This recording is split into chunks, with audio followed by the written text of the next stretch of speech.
nguva yemasikati ano Mwari atitentere kuti nditaure pamwe zviviri zvitatu zvekukudzwa kwezita rake, hakuna kukudzwa kwedu tose. Rukaringa rumenesibo.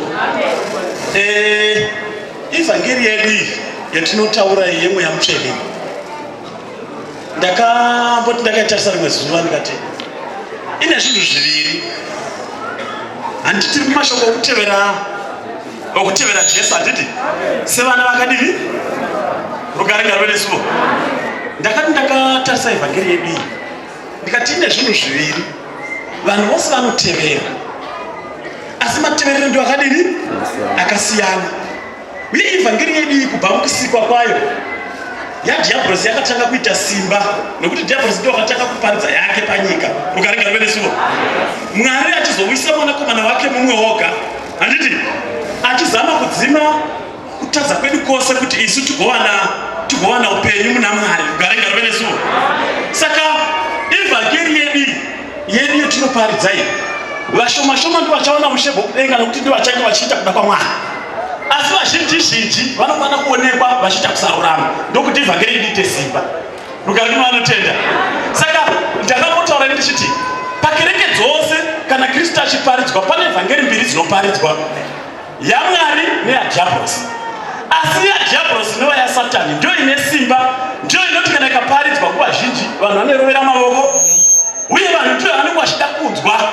Iya yaMwari iyaya inongodzikwa nevashoma vanenge vane mweya waMwari, nokuti vazhinji hatinoonani naShe. Rukaringa rumenesibo. Ndakapiwa mumwe mudzidzisi achiti musataura ini ndimusingaendi, isu tichaenda. Ndikati unongozvinevera nhema, nokuti kutonga kwaMwari hakuna kufanana nekwamweni. Unozvisimbisa uri panyika uye uchionekwa, asi kana uchinge kwazosvika nguva yacho yakakwana yekutongwa kwako uchazozviona kuti kuda kwaMwari hakusiko kwataidiniku. Rukaringa vanotenda. 2 vhesi rakaita 10 ndakamboverenga mashoko aEfeso achiti isu tiri basa raMwari raakazvigadzirira kare kuti isu kana tozoriita tinge tichiita nekuda kwaMwari. Rukaringa vanotenda. Kureva kuti kana tichitevera Mwari, ini ndati nhasi handimbotaura chero zvose zvokuti upoge neshina zvose izvo zvichataurwa nevamwe vabhuka kuzvitaura. Rukaringa rumenesibo. Asi ndinongotaura tsika, nokuti kana tiri paivhangeri yaMwari pane zvinhu zvivirika. Ndinoda kutaura tsika inoitwa nevanhu vasingateveri Mwari ichiita sokuti vanhu vanotevera Mwari. Ndakamboverenga mashoko ukabvunza mashoko ari pana 13 pana Samueri yokutanga. Hanzi nguva yakagadzwa Samueri kuti aite mutungamiriri, Mwari ataura naSamueri kuti agadze Sauro wakatendwa, handiti. Asi mashoko ebhuku anozoti hanzi nguva yekunoti ataura nokuti Mwari akanga arangarira zvakanga zvamboitira vaAmareki vakanganisira vaIsraeri. Mwari ndobva ati nguva yangu yakwana yokuti mumbovatsivira. Asi iwe munhu iwe, kana woenda Sauro, kana wondouraya vanhu ava, usasiya chero chipuka chimwe pakati pavo. Rukaringa rumenesibo. Ukaverenga mashoko ebhuku unonzi naiye Sauro wakaendawo, kureva kuti shoko raMwari wakatomboridzwa kuti ratombotaurwa. Hanzi asvikako vakazonoti vaona agagari pakati uyu God ngatimbomusevha pane uyu hatingaurayi. Rukaringa rumenesibo. Ndobva votenderana nezvimwe zvipfuyo zvanga zvakatinakei vakati izvi zvose izviitirewo imi manga muri pahondo muchigovana kuti tibetserane nemamwe madzimai akatinakei ngatinde nawo.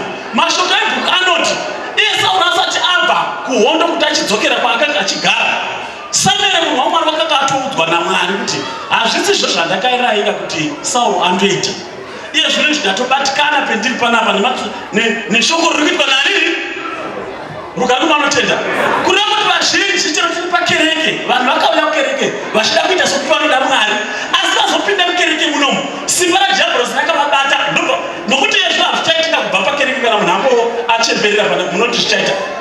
Asi kuinda kudenga sikachadini. Rukaringa vanotenda. Vanhu vazhinji takachemberera pakereke uye sitakazvarwa pakereke kaka hazvichabviri kuti tipe, nokuti ndakambotarira karimwe zuva ndikati noti handinoona paona Discord imwe nepetika paziyo noti hapana Mwari papa, handiti. Asi unozototariswa kuti asi hakuchina kumwe kokuinda nekuti kwose uko hakuna Mwari achini. Rukaringa vanotenda. Saka vanhu vazhinji vakaita sokuti vakauya kuzotevera kuti vatevere sevana vanodikanwa, asi ivo maitire avo manje hasi vakatarwa naMwari kuti vagonaita. Rugare kunanotenda. Rugare kunanotenda. Ukaverenga mashoko ari pana 15. Samuel otaura na Sauro. Iye oona kuti iwe ushe bwako wahushakambi ugakagara iyo nokuti kuda kwaMwari hakusiko kunodini. Asi panamba 23 iye unotozvitaura kuti ini ndakangozoteerera vanhu kudarika chinyiwi kudarika Mwari zvikadza kuna kusateerera Mwari kwakafanana kusinda mwoyo uye kwakafanana nemuvuki rugare rwanesuwo kureva kuti kana munhu akanga angoti unotevera Mwari semwana unodikanwa kana nokuti kune vanhu vasingadikanwi nevanhu vanodini vanodikanwa. Saka kana munhu akada kutevera Mwari semwana unodikanwa akangokoniwa kuzviita izvozvo watova mwana usingadini zvakafanana nekunamata Mwari. Kana munhu akasanguva munhu waMwari munhu wadhiabhorosi ndotunoti masatani. Ndakambonzwa vanhu vachitaura kuti hakuna masatanist handiti masatanist haasi munyika zvinotsvagwa nevanhu vachiti kune illuminati zikazodini masatanist ari muno mukereke anoita kusada kwaMwari ose musatanist. Rugare rwanesuwo kana munhu akasaita kuda kwaMwari muchini ndichada kuti mundiverengere ndigare pasi nokuti tanzwa kuti nguva yedu tizive shoko renguva. Ikuverenga inamba 6 iyo nokuti kumweko kwataurwa kubva madeko chikwapo ndepa namba 6 5 number 6 na Efeso kana kuti legani kotaura kamwe ugoenda pa namba 6 pane mashoko akataurwa naJesu kana kuti legani nditi akataurwa naMaria. Hanzi Jesu akanga ambofamba mutambo wagadzirwa pakana ipapo hanzi hama dzakanga dziri hama dzaMaria naJosefa. Saka Jesu Maria achinda wakanga asina expectation yekuti Jesu uchazodini hake uchazosvika. Asi hanzi nguva yakandosvika Jesu achisvika pamutambo zvinhu zvondoshota mai vacho vakanga vachizvinzwisisa kuti uyu wakabva kuna Mwari. Hanzi ndobva woverevedza kuvanhu vakati munoona uyu mwana wangu vakati vakati zvimwe zvaanotaura kana akazvitaura muri pana muzvidini muzviite kana mukazviita muchaona zvinji zvakadini.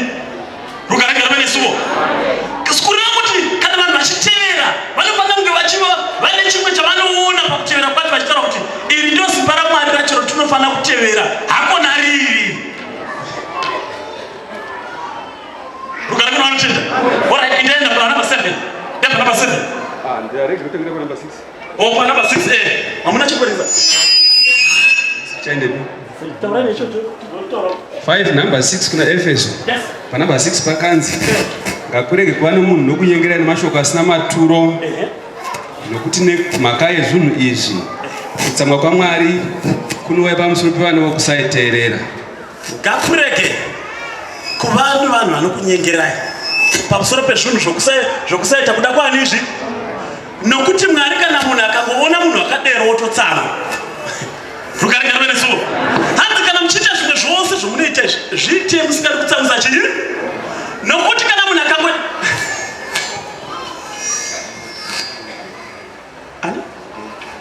hanzi Mateya wegweru anodipa pazhi. Rugare rwanesuwo hanzi ngatingwarirei kuti kana tichiparidza evhangeri yedu kana kuti kana tichitamba paevhangeri kana kuti nokuti evhangeri yetinoparidzirana nguva zhinji haisi yokupuruvha mune mushondo kuti ndiri mwana waNini waMwari. Haisiyo tsika zvakafanana nokuenda kuchikoro handiti kana munhu akaenda kuchikoro maresults ako aya anofanira kuzonopuruvhiwa munyika kuti uyu wakanga achiita zvakati kuchikoro saka izvino uzviratidza kupi hakuna kuti uzvipuruvhire mukilasi. Rugare rwanesuwo kureva kuti kana tichitaura pamusoro peevhangeri yaMwari inonzi iteverwa nevanhu inofanira kuti kana ikataurwa vanhu vazondoona kutevera kwacho muri kudzimba dzenyu nemumaraini neposo pamunofamba vachiona hakuna kuti kunyika uko unotodzi nevanhu uyu munhu unotibira uyu munhu unotiroya munhu asi muno munhu ndomuzopuruvha kuti muno munhu avakuita kuda kwani unotsamisani. Rugare rwanesuwo hanzi pakuteverwa kweevhangeri musanyengerwa nedzimwe dzidziso dzinoita sokuti ndedzazvokwadi dzinozoita kuti dzitsamise Mwari.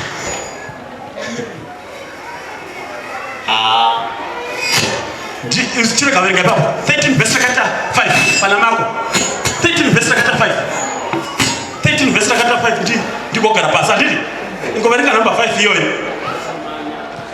ndisamanya ndadzikuva zvina amasheketi handizisamanya indai pa 13 verse rakata 5 ngainyorege 13 verse 5. Yes.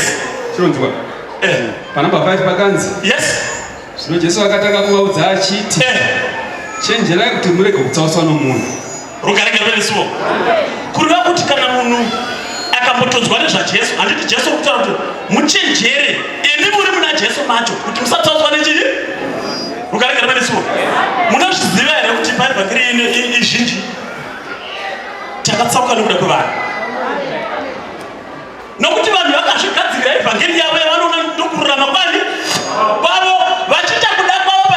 Nokuti kana munhu ndakamupadziwa nomumwe mudzidzisi tiri kujonoka akati unoziva here kuti panogona kungosvika mumwe munhu ari muzioni anenge ane umwe simba rinomboshawa kuti simba iri wabhepi achitongotaura zvaanoda zvisiri kana mugwaro achitogawo zvatinodinizvi mukatozopedzisira motoona sokuti asi ndokuta zviri right asi zvosiri kutini.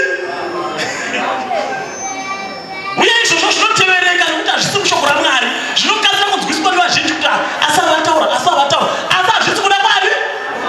Asi kana munhu achitaura kuda kwaMwari unotaura akatarisa mugwaro, uye neiye hana yake ichimupupurira asi kuti handina zvino zvandinopomerwa ndiri kuita kuda Mwari. Rugare kuna anotenda, rugare patiri. Hana yenyu ngaikupupurirei, hakuna kusvoda vanhu. Ndakamboti ndiri kugomba ndikati vazhinji venyika muri kurega Zioni asi achizviziva kuti kudenga ndidini. Musasvoda vanhu, indai munyika munogara.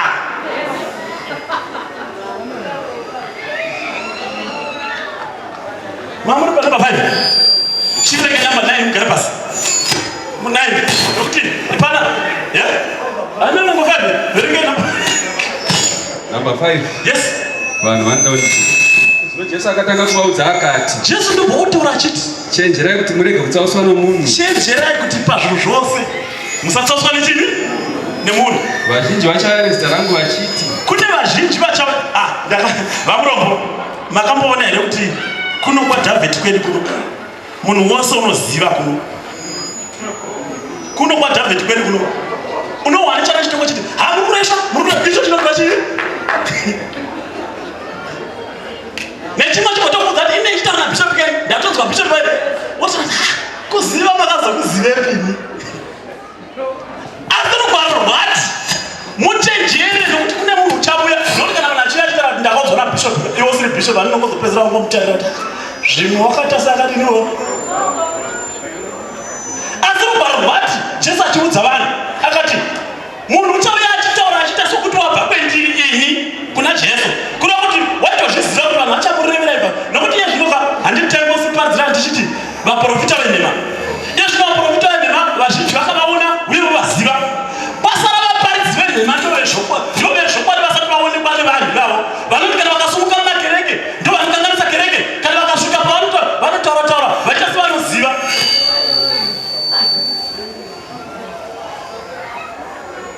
Inamba 5 handiti rugare kuna anotenda muzvingwarire pakutenda kwenyu kana muchitevera nokuti zviri nyore handiti zviri nyore zvandikaona ndezvekuchikoro handiti kuti munhu unogona kubva fomu 1 achitogona chikoro handiti akati famfamba akasvika fomu 2 toziva kuti musikana wakamitiswa iye aitogona chii wakazonyengereka ari muzhira asi kwaanga atopoudzwa kuti aite waiti kudini waikuziva. Vazhinji vakanyengereka paZioni vakatapwa nevanhu vachibviswa mukutenda vachisvika kumwe kutenda kwevanhu vachiti ndokunga pano tazomba mumwe Jesu mutsva akasiyana naJesu waingodini waingovapo.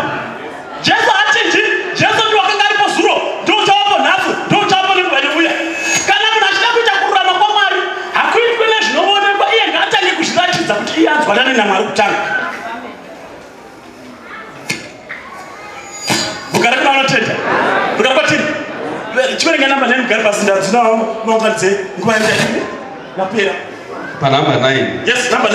Zvichenjererei imi nokuti vachakisai kumakurukota. Kana munhu akaramba dzidziso dzose dzinotaura kuti musapesana naMwari handiti unenge atsaura 7 vhesi akaita 7 ukaverenga mashoko aJohn handiti 7 vhesi akaita 7 ukaverenga mashoko aJohn vanunga vaJesu vakati vachitaura naJesu vakati iwe Jesu unositi unoita mashura iye zvino kuti Jesu arina kuendwa hakuna munhu unoita zvinhu pakavanda iye achida kuzoonererwa. Saka chiita kune vanhu vazhinji avo unosvika uonererwe ukoko mashoko abhuku anoti Jesu wakati nguva yanga isati yakwana asi dzenyu dzinongokwana hadzina basa. Handiti asi pazasi paanozotaura unoti inyika ino handiiti uko nokuti nyika inondivenga ini nokuti handiitauriri zvokuti yakarurama nokuti yakangoshata. Saka vazhinji vanogamuchirwa munyika ndezvokuti nevenyika havatukani nadhiabhorosi, saka vanenge vachinzwanana nenyika. Kana ukatukana nadhiabhorosi unovengwa nevazhinji, asi kana ukangoita zvinoda dhiabhorosi unowana nhamba yakawanda nekuti uri right. Muzvitarisa paevhangeri dzenjere, kana uchiita kusarurama kwaMwari unowana chavunga chinongo kuti uyai kuno nokuti vanoti takafanana, ngatiti kusada kwani. Ndati Jesu akati ini handigamuchirwi munyika nokuti nyika inoipupurira kuti yakashata, asi nyika inokudai nokuti hamutauri nezvayo muri right.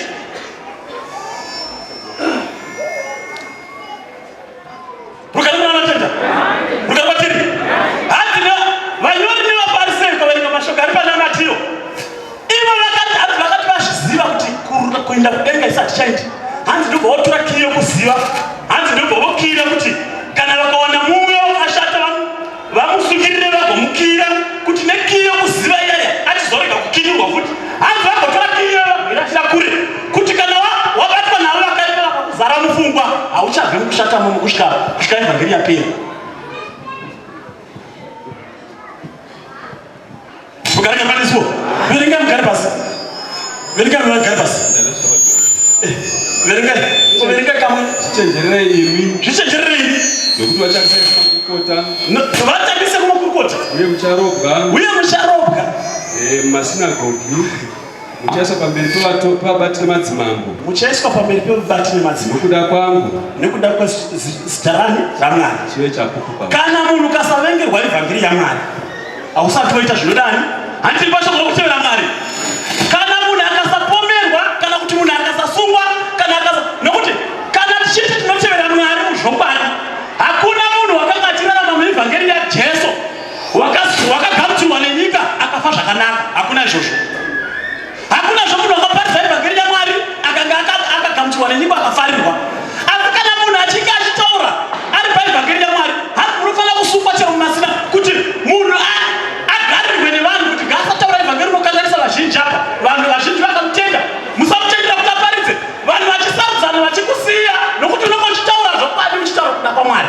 Amen. Rukarinatenda. Saka munhu ngaarape achiziva kuti kana ndichida kutenda Mwari hana yangu ngaindipupurire kuti ndiri kuna Mwari. Handiti uye utizve nevamwe ndinobata navenyu ngatiswededzana tiende panani pana Mwari. Kumusha kuna baba kunogara kuchitaurwa hakusi limited zvokuti tisundane tichiti iwe ibva nokuti nzvimbo dzadini dzazara. Kunotiva nebasa risaka kuchidzi muve sevana, kureva kuti ibasa kuti titorane tose tichienda kunani. Hakudi pressure.